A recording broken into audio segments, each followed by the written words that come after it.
Can my landlord kick me out in California during coronavirus? Yes and no. Hey there, Christian Walsh, Coldwell Banker Wire Associates. We specialize in multifamily, single family, and leasing in lovely Orange County. And we are here with a guide for tenants and landlords to better understand these crazy days and give you an update on evictions. But first, two important things. One is, I can't give tax or legal advice. So if you want clarification, you're going to have to reach out to the appropriate professional. If you need help, we can find you one who can help you get those answers. Two, you need to research your local municipality or county to see if there are more stringent rules in place than what I'm about to tell you. Okay, with that out of the way, let's go through how a landlord can and cannot kick out a tenant. So when is the answer no? An unlawful detainer lawsuit. Landlords cannot kick out tenants due to non-payment of rent due to COVID-19.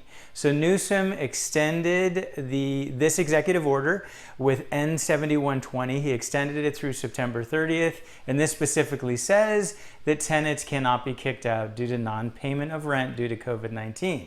But overarching that, the California Judicial Council had emergency rules that were set up in April, and those are still in place, and those are preventing any new evictions from moving forward unless it's a health and safety issue.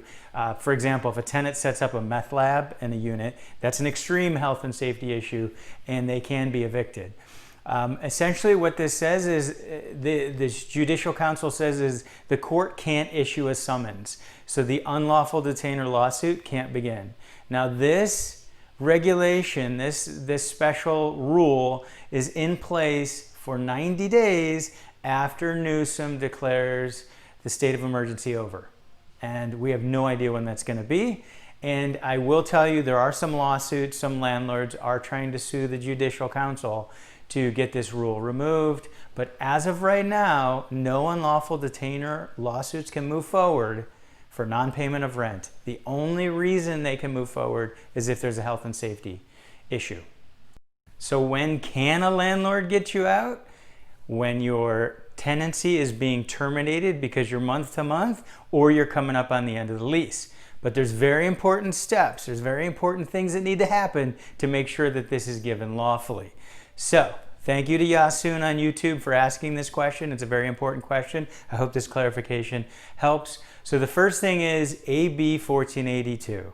So in the state of California, this is our rent control and just cause eviction law. I've done a bunch of videos on it. You can watch those other ones, but we'll give you a quick update on that.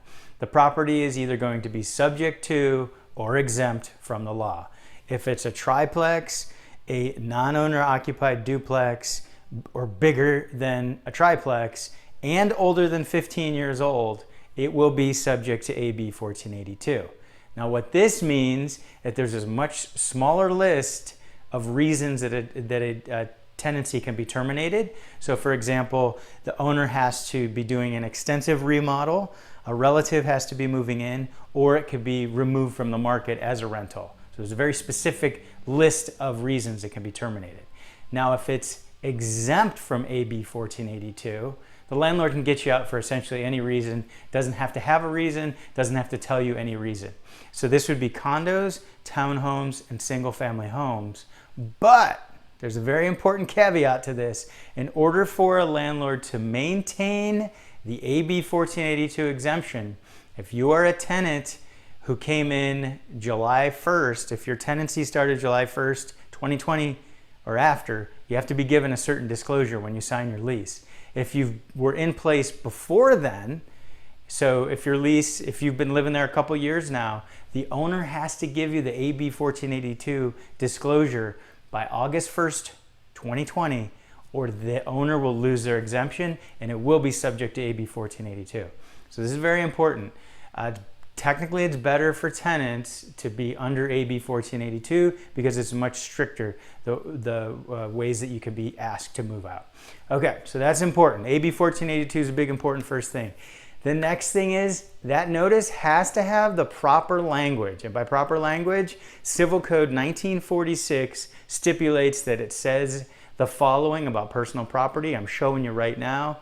That has to be on the notice. Otherwise, if you were to go in front of a judge whenever you can, the judge is going to say invalid notice and start the clock over when you get a valid notice. Okay, so I just mentioned the clock.